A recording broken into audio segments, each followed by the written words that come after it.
Hello bachcho, let's read the question. The question says a rod AB slides on a V-shaped wire with a speed V as shown such that at any time OA is equals to OB equals to L.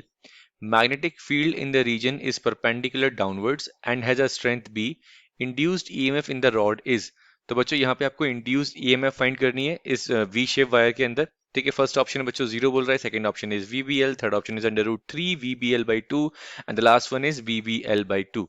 तो बच्चों इस question को solve करने के लिए जो आपको की कंसेप्ट क्लियर होना चाहिए, जो की concept is motional EMF clear होना चाहिए बच्चों। ठीक है, मोशनल ईएमएफ। ठीक है, अब ये मोशनल ईएमएफ क्या होता है, तो आप लिख सकते हैं when a conducting body, when a conducting body move या moving in a magnetic field, moving in a magnetic field, इसमें अगर हम चाहें तो एक चीज और इंक्लूड कर सकते हैं, perpendicular to the magnetic field, it produces it produces an induced EMF. और उस इंड्यूस्ड ईएमएफ को बच्चों हम कहते हैं यहाँ पे मोशनल ईएमएफ। क्या कहते हैं? Motional EMF. इसका फॉर्मूला होता है E equals to V vector cross B vector into L. ये फॉर्मूला इसका होता है बच्चों। ठीक है, ये फॉर्मूला आपको क्लियर होना चाहिए। अब यहाँ पे जो इंपॉर्टेंट चीज है बच्चों, अगर आप डायग्राम को ध्यान से देखें तो ये सपोज करिए हमारा ट्राइंगल है, यहाँ पर एक वी शेप की फॉर्म में जो वायर बोल रहा है। ठीक है, इसका नाम दे दीजिए ए, इसका नाम दे दीजिए बी और इसका नाम दे दीजिए ओ। और यहाँ पर बच्चों क्रॉस मैग्नेटिक फील्ड जा रही है इस टाइप से।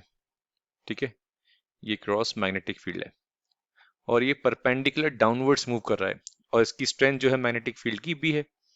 बी यहाँ पर बच्चों मैग्नेटिक फील्ड हो गई। ठीक है, अब जो समझने वाली बात बच्चों ये है कि ये एंगल हमको 60 डिग्री दे रखा है। ठीक है, कितना?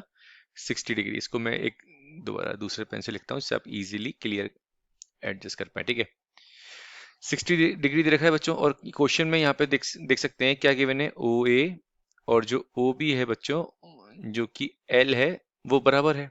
ठीक है, अब यहाँ पे जरा एंगल चेक करिए बच्चों। तो यहाँ पे अगर मैं बोलूँ angle O B A and angle O A B क्या है बच्चों? इक्वल है, आर इक्वल, आर इक्वल। अगर ये दोनों एंगल इक्वल है तो इसका मतलब क्या हो गया बच्चों?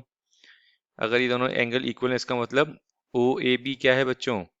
O A B is an equilateral triangle. क्या है बच्चों? इक्विलेटरल ट्राइंगल है। ठीक है, और अगर ये इक्विलेटरल ट्राइंगल है, ए बी हमको कितना है बच्चों? ओ बी कितना गिवन है? एल। और ओ ए बी कितना गिवन है? एल। तो हमारा ए बी भी कितना होगा बच्चों? एल होगा। ये इंपॉर्टेंट चीज थी यहाँ पर समझने के लिए। लेंथ बेसिकली आपको ए बी की फाइंड करनी थी इस बेसिक कंसेप्ट से। तो अप्लाई करते हैं इसको बच्चों और देखते हैं क्या इंड्यूस ईएमएफ आता है। तो यहाँ पे जब हम इसको अप्लाई करेंगे तो बच्चों इंड्यूस्ड ईएमएफ का फॉर्मूला भी क्या बताया मैंने आपको अभी, जिसको हम मोशनल ईएमएफ भी कहते हैं। ठीक है, तो मोशनल ईएमएफ का फॉर्मूला क्या हो गया बच्चों? E equals to V vector cross B vector into L. ठीक है, मल्टीप्लाई में बच्चों इसको मैं दोबारा लिख देता हूँ एक बार, ये एल। ठीक है, परपेंडिकुलर डाउनवर्ड्स बोल रहा है तो इसका मतलब थीटा 90 डिग्री। साइन 90 की वैल्यू क्या होती है बच्चों? 1 होती है। साइन 90 की वैल्यू क्या होती है? 1 होती है। तो अपने पास फॉर्मूला क्या आ गया बच्चों? V B L. ये हमारा इंड्यूस ईएमएफ कैलकुलेट हो गया बच्चों। ठीक है, वी बी एल। ठीक है, एल यहाँ पे क्या है बच्चों? एल यहाँ पे हो गई लेंथ। ठीक है, लेंथ ऑफ द, यहाँ पे हमें वायर रॉड गिवन है basically, length of the rod. ठीक है, और बी यहाँ पे बच्चों मैग्नेटिक फील्ड हो गया हमारा। ठीक है, बी हमारी मैग्नेटिक फील्ड हो गई और वी यहाँ पर हो गई velocity of the rod, velocity of the rod. तो एक बार ऑप्शन चेक कर लेते हैं बच्चों। फर्स्ट ऑप्शन जीरो इनकरेक्ट है, ये second is the correct one, BBL. Third is also incorrect, fourth is also incorrect. तो बच्चों the final answer of this question is B. Correct option second हो गया बच्चों इसका। Okay, I hope you understood well. Best of luck.